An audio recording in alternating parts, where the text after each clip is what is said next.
ಬಿಜಾಪುರದ ಭಾರತೀಯ ಜನತಾ ಪಾರ್ಟಿ ಉಚ್ಚಾಟಿತ ಒಬ್ಬ ಮನುಷ್ಯ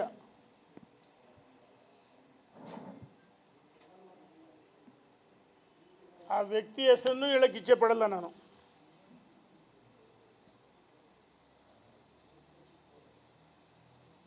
ಭಾರತೀಯ ಜನತಾ ಪಾರ್ಟಿ ಬಹಳ ನಾನು ಪ್ರಾಮಾಣಿಕ ಕಾರ್ಯಕರ್ತ, ಪಕ್ಷನಿಷ್ಠೆ,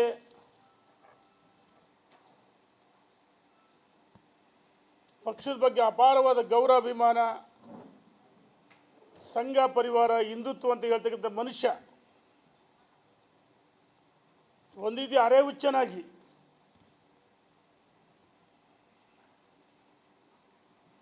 ಮಾನಸಿಕ ಅಸ್ವಸ್ಥತೆಯಿಂದ ಎಲ್ಲ ಕಡೆ ಓಡಾಟ ಮಾಡ್ತಾ ಎಲ್ಲ ನಾಯಕರ ಬಗ್ಗೆ, ಮಠಾಧೀಶರ ಬಗ್ಗೆ, ಸಂಘ ಪರಿವಾರದವ್ರ ಬಗ್ಗೆ ಭಾಳ ಹಗುರವಾಗಿ ಮಾತಾಡ್ತಾರೆ. ಈ ಮನುಷ್ಯನಿಗೆ ಬುದ್ಧಿ ಭ್ರಮಣೆಯಾಗಿದೆ. ನಾಲಿಗೆಗೂ ಮೆದುಳಿಗೂ ಲಿಂಕೇ ಇಲ್ಲ. ಅರೆ ಹುಚ್ಚನಂತೆ ಓಡಾಟ ಮಾಡ್ತಾನೆ. ನಾನು ಸವಾಲು ಹಾಕಿದ್ದು ಈ ಮನುಷ್ಯನಿಗೆ ಭಾರತೀಯ ಜನತಾ ಪಾರ್ಟಿಯಿಂದ ಉಚ್ಚಾಟನೆ ಆದಾಗ ಶಾಸಕ ಸ್ಥಾನಕ್ಕೆ ರಾಜೀನಾಮೆ ಕೊಟ್ಟು ಚುನಾವಣೆಗೆ ಸ್ಪರ್ಧೆ ಮಾಡಿ ಗೆದ್ದು ಬಾ ಅಂತೇಳಿ ಸವಾಲು ಹಾಕಿದ್ದೆ. ನನಗೆ ಯಡಿಯೂರಪ್ಪನವರು, ವಿಜಯೇಂದ್ರವರು ನನ್ನ ಮುಖಾಂತರ ಮಾತಾಡಿಸಿಲ್ಲ. ಆ ಮನುಷ್ಯ ಏನು ಹೇಳಿದೆ ಅಂದರೆ, ವಿಜಯೇಂದ್ರ ತನ್ನ ಶಿಷ್ಯನ ಮುಖಾಂತರ ಹೇಳಿಸಿದೆ ಅಂತ. ನಾಚಿಕೆ ಭಕ್ತಿನಿಗೆ ವಿಜಯೇಂದ್ರ ಸವಾಲು ಹಾಕಿದ್ದಾರೆ ಗೆದ್ದು ಬಾ ಅಂತಂದು. ನಾನು ಕೇಳ್ತೀನಿ, ನೀನು ಪಕ್ಷದಿಂದ ಉಚ್ಚಾಟನೆಯಾಗಿದೆಯಾ? ಭಾರತೀಯ ಜನತಾ ಪಾರ್ಟಿ ಚಿಹ್ನೆ ಮೇಲೆ ಗೆದ್ದದ್ದು. ನಾನು ನಿನಗೆ ಸವಾಲು ಹಾಕಿದೆ. ವಿಜಯೇಂದ್ರ ಏನು ಸಸ್ಪೆಂಡ್ ಆಗಿಲ್ಲಲ್ಲ? ವಿಜಯೇಂದ್ರ ಉಚ್ಚಾಟನೆ ಆಗಿದ್ದಾರಾ? ವಿಜಯೇಂದ್ರ ಉಚ್ಚಾಟನೆ ಆಗಿಲ್ಲ. ಭಾರತೀಯ ಜನತಾ ಪಾರ್ಟಿಯಿಂದ ವಿಜಯೇಂದ್ರ ಉಚ್ಚಾಟನೆ ಪಕ್ಷದ ಒಬ್ಬ ರಾಜ್ಯದ ಅಧ್ಯಕ್ಷರ ಬಗ್ಗೆ ಸವಾಲು ಹಾಕೋದು ನಿನ್ನ ಮೂರ್ಖತನ. ನೀನು ಮೂರ್ಖ. ನಿನಗೆ ಮಾನ ಮರ್ಯಾದೆ ಗೌರವ ಇದ್ದರೆ ಶಾಸಕ ಸ್ಥಾನಕ್ಕೆ ರಾಜೀನಾಮೆ ಕೊಟ್ಟು ಸ್ಪರ್ಧೆ ಮಾಡಿ ಗೆದ್ಬಾರಪ್ಪ. ಎಲ್ಲದಕ್ಕೂ ಯಡಿಯೂರಪ್ಪ, ವಿಜಯೇಂದ್ರನ ಅವ್ರ ಹೆಸರು ಕೇಳ್ತಿ. ಯಡಿಯೂರಪ್ಪ ಕೀಳ್ಮಟ್ಟ ರಾಜಕಾರಣ ಮಾಡಲ್ಲ. ಯಡಿಯೂರಪ್ಪಗೆ ಅವರದೇ ಒಂದು ಗೌರವ, ತೂಕ ಇದೆ. ನನ್ನ ಮುಖಾಂತರ ಮಾತಾಡ್ಸೋಕ್ಕೆ ಅವಶ್ಯಕತೆ ಇಲ್ಲ. ನಾನವರ ಮುಖವಾಣಿನೂ ಅಲ್ಲ. ನಾನೊಬ್ಬ ಪಕ್ಷದ ಶಿಸ್ತಿನ ಸಿಪಾಯಿ, ಸಾಮಾನ್ಯ ಕಾರ್ಯಕರ್ತ. ಈ ರೀತಿ ಹಗುರವಾಗಿ ಮಾತಾಡಿದವರು ದೊಡ್ಡ ಮನುಷ್ಯ ಆಗಿಬಿಡ್ತೀವಿ ಅಂತ ಹೇಳ್ತೀರಿ. ಎಲ್ಲೋ ಒಂದು ಕಡೆ ಈ ಮನುಷ್ಯ ಸರ್ವಾಧಿಕಾರಿ, ದುರಂಕಾರಿ. ನಾನು ರಾಜ್ಯದ ಮುಖ್ಯಮಂತ್ರಿ ಆಗ್ತೀನಿ ಅಂತ ಹೇಳಿ ನಾನು ಅದಕ್ಕೆ ಹೇಳಿದ್ದೆ, ಅರೆ ಹುಚ್ಚ. ಪಕ್ಷದ ಉಚ್ಚಾಟನೆ ಆಗಿದೆಯಾ? ಚುನಾವಣೆಗೆ ಸ್ಪರ್ಧೆ ಮಾಡಿದರೆ ಠೇವಣಿ ಸಿಗಲ್ಲ ನಿನಗೆ, ಡಿಪಾಸಿಟ್ ಸಿಗಲ್ಲ, ಠೇವಣಿನೇ ಸಿಗಲ್ಲ. ಪ್ರತಿ ದಿವಸ ಯಡಿಯೂರಪ್ಪನವ್ರ ಬಗ್ಗೆ ಜಪ ಮಾಡಿದರೆ ನೀನು ದೊಡ್ಡನಾಗಲ್ಲ. ಯಡಿಯೂರಪ್ಪ ಬೆಟ್ಟದ ಒಬ್ಬ ಅಗ್ರಮಾನ್ಯ ನಾಯಕ, ರಾಷ್ಟ್ರೀಯ ನಾಯಕರು. ಅಟಲ್ಜಿ, ಅದ್ವಾನಿಜಿ, ಉಮಾಭಾರತಿ, ಸುಷ್ಮಾ ಸ್ವರಾಜಿಂದ ಹಿಡಿದು ನರೇಂದ್ರ ಮೋದಿಜಿ, ಅಮಿತ್ ಶಾಜಿ, ನಡ್ಡಾಜಿ ಪ್ರತಿಯೊಬ್ಬರು ಯಡಿಯೂರಪ್ಪನವ್ರಿಗೆ ಗೌರವ ಕೊಡ್ತಾರೆ. ಯಡಿಯೂರಪ್ಪನವರು ಸಂಘ ಪರಿವಾರದ ಹಿನ್ನೆಲೆ ಇದೆ. ಭಾರತೀಯ ಜನತಾ ಪಾರ್ಟಿನ ಈ ರಾಜ್ಯದಲ್ಲಿ ಕಟ್ಟಿ ಬೆಳೆಸಿದ್ದು ಯಡಿಯೂರಪ್ಪ. ಯಡಿಯೂರಪ್ಪನ ಭಿಕ್ಷೆಯಿಂದ ನೀನು ಶಾಸಕನಾಗಿದೆಯಾ? ನೀನು 2020ರಲ್ಲಿ ನೀನೇ ಮಾತಾಡಿದಂಥ ವಿಡಿಯೋ ಇದೆ. ಯಡಿಯೂರಪ್ಪ ನನ್ನನ್ನು BJP ಕರೆತಂದರು, ಈ ಮನುಷ್ಯನ ಹೇಳಿದ್ದಾರೆ. ಅದೇ ದುರ್ದೈವ್ರಿ, ವೀರೇಂದ್ರ ಪಾಟೀಲ್ರಿಗೂ ಹಿಂಗೆ ಮಾಡಿದ್ದು, ಜೆ.ಎಚ್. ಪಟೇಲ್ರು ಹಿಂಗೆ ಆಗಿದ್ದು. ಯಾರಿಗೂ ನಮ್ಮವ್ರು ನಿಜಲಿಂಗಪ್ಪನವ್ರಿಗೆ ಏನಾಯ್ತು? ನಮ್ಮವ್ರೆ ರಾತ್ರಿ ಬೆನ್ನಾಗ ಚೂರಿ ಹಾಕಿದ್ರು. ವೀರೇಂದ್ರ ಪಾಟೀಲ್ರಿಗೆ ಏನಾಯ್ತು? ಇವತ್ತು ತಾನೇ ಮಾತಾಡಿದ್ದು. ನನ್ನನ್ನು BJP ವಾಪಸ್ ಕರೆದಂತೆ ಟಿಕೆಟ್ ಕೊಟ್ಟರು. ನಾನು ಶಾಸಕನಾದೆ ಬಿಜಾಪುರದಲ್ಲಿ. ಇಡೀ ಜಿಲ್ಲಾಡಳಿತ ನನಗೆ ಗೌರವ ಕೊಡ್ತದೆ. ಅದಕ್ಕೆ ಕಾರಣ ಯಡಿಯೂರಪ್ಪನವ್ರು ಮುಖ್ಯಮಂತ್ರಿ ಆಗಿದ್ದಕ್ಕೆ. ಯಡಿಯೂರಪ್ಪನವ್ರು ಮುಖ್ಯಮಂತ್ರಿ ಆಗಿದ್ರೆ ಬಿಜಾಪುರ ಸಿಟಿಗೆಲ್ಲ 500 ಕೋಟಿ ಸಿಗ್ತಾ ಇತ್ತು.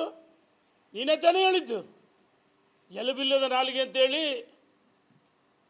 ಎಲುಬಿಲ್ಲದ ನಾಲಿಗೆ ಏನು ಬೇಕಂತ ಮಾತಾಡ್ತೀಯ? ಯಡಿಯೂರಪ್ಪನವರು ವಿಜಯೇಂದ್ರ ಮಾತಾಡಬಾರ್ದು ಅಂತ ನನಗೆ ತಾಕೀತು ಮಾಡಿದ್ದಾರೆ. ಆದರೆ ಅನಗತ್ಯವಾಗಿ ಏನು ತಿರುಪತಿ 3 ಒಪ್ಪಂದ ಅಂತೆ. ಯಾವ ಒಪ್ಪಂದ? ಯಡಿಯೂರಪ್ಪನವರು ಯಾವತ್ತೂ ಕೀಳ್ಮಟ್ಟ ರಾಜಕಾರಣ ಮಾಡಲ್ಲ. ಬಸವರಾಜ ಬೊಮ್ಮಾಯಿ ಇರ್ಬೋದು, ಜಗದೀಶ್ ಶೆಟ್ಟರ್, ಸದಾನಂದ ಗೌಡರು ಮುಖ್ಯಮಂತ್ರಿ ಮಾಡಿದ್ರು ಯಡಿಯೂರಪ್ಪನವ್ರು BJP. ಯಾವ ಷರತ್ತುಗಳನ್ನ ಹಾಕಿರಲಿಲ್ಲ ಬಸವರಾಜ ಬೊಮ್ಮಾಯಿ ಅವರಿಗೆ. ಬಸವರಾಜ ಬೊಮ್ಮಾಯಿ ಅವರು ಮುಖ್ಯಮಂತ್ರಿ ಹಾಕಿರ ನಾನು ಅವ್ರ ಜೊತೆಗಿದ್ದೀನಿ. ತಿರುಪತಿಗೆ ಹೋಗಿದ್ದು 2010ರಲ್ಲಿ ನಾವೆಲ್ಲರ ಜೊತೆಗೆ ಹೋಗಿದ್ವಿ. ಯಡಿಯೂರಪ್ಪನವರು, ಬಸವರಾಜ ಬೊಮ್ಮಾಯಿಯವರು. ದೇವರ ದರ್ಶನ ಪಡೆದು ಬಂದೀವಿ ಅಷ್ಟೇ. ಉದಾಸಿ ಅವರು, ಮುರುಗೇಶ್ ನಿರಾಣಿ, ಜೀವರಾಜು, ಉಮೇಶ್ ಕತ್ತಿಯಿಂದ ಹಿಡಿದು ಸದಾನಂದ ಗೌಡರು ನಾವೆಲ್ಲ ಜೊತೆಗೆ ಹೋಗಿದ್ವಿ. ಅವತ್ತು ಹೋಗಿದ್ವಿ ತಿರುಪತಿಗೆ, ಮತ್ತೆ ಯಾವತ್ತು ಹೋಗಿಲ್ಲ. ಯಾವ ತಿರುಪತಿ ಒಪ್ಪಂದ ಆಗಿದ್ದಿ? ಪಂಚಮಶಾಲಿ ಸಮಾಜಕ್ಕೆ 2A ಮೀಸಲು ಕೊಡಬೇಡ, ಲಿಂಗಾಯತು ಕೊಡಬೇಡ ಅಂತ ಹೇಳ್ತಿಲ್ಲ. ನಾಚಿ ಆಗಲ್ಲ ನಿನಗೆ? ಇನ್ನೊಂದು ಹೇಳಿದ ಮನುಷ್ಯ ಒಬ್ಬ ಸ್ವಾಮಿಯಾಗಿ SC ಸರ್ಟಿಫಿಕೇಟ್ ತಗೊಂಡು SC ಸಮಾಜದ ಸವಲತ್ತು ಪಡಿತೀವಿ ಅಂತ ಹೇಳಿದ್ದೇನೆ. ನನ್ನ ಶಾಲೆ ದಾಖಲೆ ಹಿಂದೂ ಲಿಂಗಾಯತ್ ನನ್ನ ಶಾಲೆ ದಾಖಲಾತಿ. ಮತ್ತು 2018-23ರಲ್ಲಿ ವೀರಶೈವ ಹಿಂದೂ ಲಿಂಗಾಯತ್ ಅಂತಿದೆ. ನಾನು SC ಸರ್ಟಿಫಿಕೇಟ್ ಪಡೆದಿಲ್ಲ. ಯಾವುದೇ ಸಮಾಜದ ಹೊಟ್ಟೆ ಮೇಲೆ ಹೊಡೆಯೋಕ್ಕೆ ಇಚ್ಛೆ ಪಡಲ್ಲ. ನನ್ನದ ಶಾಲಾ ದಾಖಲೆ ದೊಡ್ಡ ಮನುಷ್ಯ. ಈ ಮನುಷ್ಯ ಹೇಳ್ತಾನೆ, ಅನೇಕ ಬಾರಿ ಹೇಳಿದ್ದಾರೆ, SC ಸರ್ಟಿಫಿಕೇಟ್ ತಗೊಂತೇನೆ. ನಾಚಿಕೆ ಆಗಬೇಕಲ್ಲ ನಿನಗೆ? ವೀರಶೈವ ಲಿಂಗಾಯತ, ಹಿಂದೂ ಲಿಂಗಾಯತ ಅಂತಿದೆ. ನಾನು ಚುನಾವಣೆಗೆ ಅಫಿಡವಿಟ್ ಕೊಟ್ಟಿದ್ದೀನಿ. ಇದರ ಅವಶ್ಯಕತೆ ನನಗಿಲ್ಲ.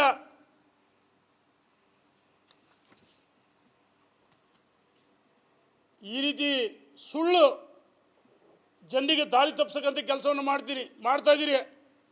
ಯಡಿಯೂರಪ್ಪನವರು ವೀರಶೈವ ಲಿಂಗಾಯತ OBC ಕೊಡಬೇಕಂತ ಹೇಳಿದಾಗ ಯಾಕೆ ಧ್ವನಿ ಎತ್ತಲಿಲ್ಲ? ದೊಡ್ಡ ಮನುಷ್ಯ ನೀನು, ನಾಚಿಕೆ ಆಗಬೇಕಲ್ಲ ನಿನಗೆ? ನಾನು ಹೇಳಿದ್ದೆ, ನೀನು ಬಲಿಪಶು ಆಗ್ತೀಯ. ಬಲಿಪಶು ಆಗೇ ಬಿಟ್ಟರು. ನಮಗೆ ಭಾಳ ಗೌರವ ಇತ್ತು. ಮಾಧ್ಯಮ ಸ್ನೇಹಿತರು ಕೆಲವರು ವಿನಂತಿ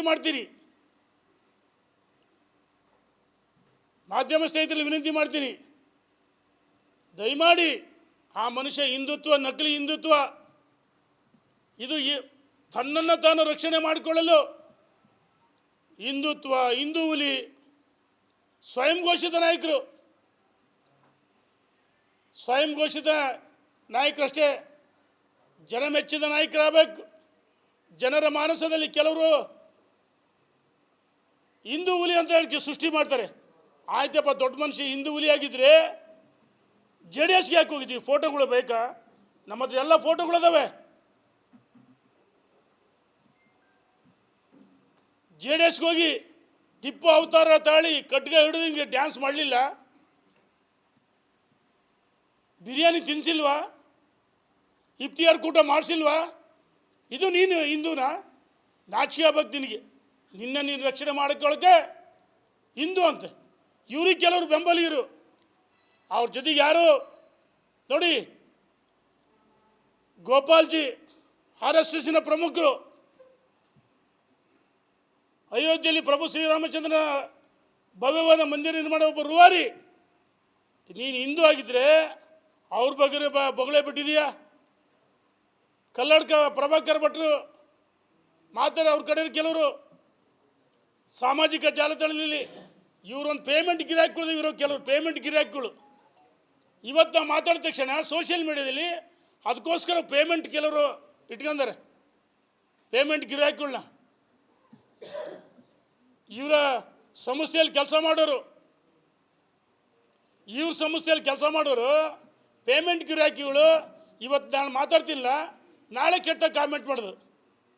ಈ ರೀತಿ ಕೆಲವು ಪೇಮೆಂಟ್ ಗಿರಾಕಿಗಳು ಇಟ್ಕೊಂಡು ನೀನು ಸೋಷಿಯಲ್ ಮೀಡಿಯಲ್ಲಿ ಹೈಪ್ ಮಾಡಿದ ತಕ್ಷಣ ಇದಾಗ್ಬಿಡುತ್ತೆ, ವ್ಯಕ್ತಿತ್ವ ಕಡಿಮೆ ಆಗುತ್ತಾ? ಯಡಿಯೂರಪ್ಪನವ್ರ ತೂಕ ಕಡಿಮೆ ಆಗುತ್ತಾ? ಏನು ಯಡಿಯೂರಪ್ಪನವರ ವಯಸ್ಸು, ಅವರ ಸಾಮರ್ಥ್ಯ, ಅವರ ಅನುಭವ, ಭಾರತೀಯ ಜನತಾ ಪಾರ್ಟಿಯನ್ನು ಪಾದಯಾತ್ರೆ ಮುಖಾಂತರ ಕಟ್ಟಿ ಬೆಳೆಸಿದ ನಾಯಕ. ಸೈಕಲ್ ತುಳಿದ್ರು, ಸ್ಕೂಟ್ರಲ್ಲಿ ಪ್ರವಾಸ ಮಾಡಿದರೆ, CKR 45ನಲ್ಲಿ ಓಡಾಟ ಮಾಡಿದ್ರು, ಅಂಬಾಸಿಡರ್ ಕಾರಲ್ಲಿ. ದೊಡ್ಡ ಮನುಷ್ಯ ನೀನೆಲ್ಲಿದ್ದೆಪ್ಪ ಅವಾಗ? ಎಲ್ಲಿದ್ದೆ ಅವಾಗ? ಈ ರೀತಿ ಎಲ್ಲರ ಬಗ್ಗೆ ಅಗೌರವ ಮಾತಾಡ್ತೀಯ? ನಾನು ಕೇಳೋಕ್ಕೆ ಇಚ್ಛೆ ಪಡ್ತೀನಿ, ನೀನು ಹಿಂದೂ ಅಲ್ಲ, ನಕಲಿ ಹಿಂದೂ. ಸಮಯ ಬಂದಾಗ ವೀರಶೈವ ಲಿಂಗಾಯತರು ಅಂತ ಹೇಳ್ತಿ, ಪಂಚಮಶಾಲಿ ಸಮಾಜ ಅಂತ ಹೇಳ್ತಿ. ಆಯಿತು, ಬೆಳಗಾಂನಲ್ಲಿ ಲಾಠಿ ಚಾರ್ಜ್ ಆಯ್ತಲ್ಲ, ಲಾಠಿ ಚಾರ್ಜ್ ಆದಾಗ ಈ ಸರ್ಕಾರಕ್ಕೆ 2A ಮೀಸಲಾತಿ ಕೇಳೇ ಇಲ್ಲ ನಾವು ಅಂತ ಹೇಳಿದ್ರಿ. ಅಂದರೆ ಸಿದ್ದರಾಮಯ್ಯ ಜೊತೆ ಹೊಂದಾಣಿಕೆ, ನಿಮ್ಮದು ಹೊಂದಾಣಿಕೆನಾ? ನೀನು ಪೇಮೆಂಟ್ ಗಿರಾಕಿ. ಬಿಜಾಪುರದಲ್ಲಿ ಮಾತಿದ್ರೆ ಅಡ್ಜಸ್ಟ್ಮೆಂಟ್ ರಾಜಕಾರಣ ಅಂತ ಹೇಳ್ತಿ. ಬಿಜಾಪುರ ಸಿಟಿಲಿ ಕಳಸರಿ ಲೋಕಸಭೆಗೆ ಲೀಡ್ ಮಾತು. ಈ ಸರಿ ಯಾಕಪ್ಪ 9,200 ಚಿಲ್ಲರೆ ಲೀಡ್ ಕಡಿಮೆ ಆಯಿತು? ಮೊನ್ನೆ ಲೋಕಸಭೆಯಲ್ಲಿ ಕಾಂಗ್ರೆಸ್ ಲೀಡ್ ಆಯಿತು ಬಿಜಾಪುರ ಸಿಟಿ. ಇದು ನಿಂದ ಅಡ್ಜಸ್ಟ್ಮೆಂಟ್ ರಾಜಕಾರಣ ತಾನೆ? ಎಲ್ಲರಿಗೂ ಅಡ್ಜಸ್ಟ್ಮೆಂಟ್ ಅಂತ ಹೇಳ್ತಿಯಲ್ಲ, ನೀನೇ ಅಡ್ಜಸ್ಟ್ಮೆಂಟ್ ರಾಜಕಾರಣಿ. ನೀನಿಗೆ ಬುದ್ಧಿ ಭ್ರಮಣೆ ಆಗಿದೆ. ಇನ್ನೊಂದು ಸ್ವಲ್ಪ ದಿವಸ ಹಿಂಗೆ ಓಡಾಡಿದ್ರೆ ಬಟ್ಟೆ ಹರ್ಕೊಂಡು ಓಡಾಡ್ತೀಯ, ಜನ ಕಲ್ಲೀಲಿ ಹೊಡಿತಾರೆ ಅಂತ ಹೇಳಕ್ಕೆ ಇಚ್ಛೆ ಪಡ್ತೀನಿ. ಮಾತು ನಾನು ಹೇಳ್ತಿದ್ದೀನಿ, ನಿಮಗೆ ಏನಾದರೂ ಗೌರವ ಇದ್ದರೆ ಇನ್ನು ಮುಂದಾದರೂ ಮಾತಾಡೋದು ಕೈ ಬಿಡಬೇಕು. ಇದು ಒಳ್ಳೆಯದಲ್ಲ ಅಂತ ಹೇಳಕ್ಕೆ ಇಚ್ಛೆ ಪಡ್ತೀನಿ. ನಾನು ಇದ್ರ ಜೊತೆಗೆ ಪರಮ ಪೂಜ್ಯರಿಗೆ ವಿನಂತಿ ಮಾಡ್ತೀನಿ, ಜೆ ಮುತ್ತುಂಜಯ ಸ್ವಾಮೀಜಿಗಳಿಗೆ ಇದನ್ನು ಟೀಕೆ ಅಲ್ಲ, ವಿನಂತಿ ಮಾಡ್ತೀನಿ. ಒಬ್ಬ ವ್ಯಕ್ತಿಯ ಪರವಾಗಿ ನೀವೇನಾದರೂ ಪ್ರತಿ ದಿವಸ ಇದರ ಧ್ವನಿ ಎತ್ತಿದರೆ ಜನ ನಿಮ್ಮ ಬಗ್ಗೆ ತಪ್ಪು ತಿಳ್ಕೊಳ್ತಾರೆ. ಬುದ್ಧಿ ದಯಮಾಡಿ ಒಬ್ಬ ವ್ಯಕ್ತಿ ಪರವಾಗಿ ನಿಲ್ಬೇಡ್ರಿ. ಆ ಮನುಷ್ಯ ಯಾರನ್ನೂ ಬಿಟ್ಟಿಲ್ಲ. ನಾಳೆ ನಿಮ್ಮನ್ನು ಟೀಕೆ ಮಾಡ್ತಾರೆ. ಈ ಮನುಷ್ಯ ಯಾರನ್ನೂ ಬಿಟ್ಟಿಲ್ಲ. ಈ ಮನುಷ್ಯ ಎಲ್ಲ ಮಠಾಧೀಶರಿಗೂ ಬೈಯದೆ, ಎಲ್ಲ ಹಿರಿಯರಿಗೂ ಬೈಯದೆ. ಅರೇ ಯಡಿಯೂರಪ್ಪನವ್ರನ್ನ ಪಕ್ಷಾತೀತವಾಗಿ ಎಲ್ಲರೂ ಗೌರವಿಸ್ತಾರೆ. ಅವರ ವಯಸ್ಸು, ಅವರ ಸಾಮರ್ಥ್ಯ, ಅವರ ಅನುಭವ. ಯಾರನ್ನು ಬಿಟ್ಟಿದೆ ಈ ಮನುಷ್ಯ? ಇದೇ ಅಧಿವೇಶನದಲ್ಲಿ ಶೆಟ್ರು ಭಟ್ರು ಅಂತ ಹೇಳಿದರು. ಯಾರನ್ನ ಬಿಟ್ಟಿದೀಯಾ? ಎಲ್ಲರ ಬಗ್ಗೆ ಬಾಯಿ ಬಂದಂಗೆ ಬೈತೀಯಾ? ನಿನಗೆ ಬುದ್ಧಿ ಭ್ರಮಣೆ ಆಗಿದೆ ಅಂತ ಹೇಳಕ್ಕೆ ಇಚ್ಛೆ ಪಡ್ತೀನಿ. ಮೆಂಟಲ್ ಹಾಸ್ಪಿಟ್ಲಿಗೆ ಸೇರಿಸ್ಬೇಕಾಗಿದೆ ಇದೇ ರೀತಿ ಆದರೆ. ಸಾಕತ್ತಿದ್ರೆ ಚುನಾವಣೆ ಉಚ್ಚಾಟನೆ ಆಗಿದ್ದಿಲ್ಲಪ್ಪ, ಶಾಸಕ ಸ್ಥಾನಕ್ಕೆ ರಾಜೀನಾಮೆ ಕೊಟ್ಟು ನಿಲ್ಲಬೇಕು. ಡಿಪಾಸಿಟ್ ಸಿಗಲ್ಲ ನಿನಗೆ ಅಂತ ಹೇಳಕ್ಕೆ ಇಚ್ಛೆ ಪಡ್ತೀನಿ.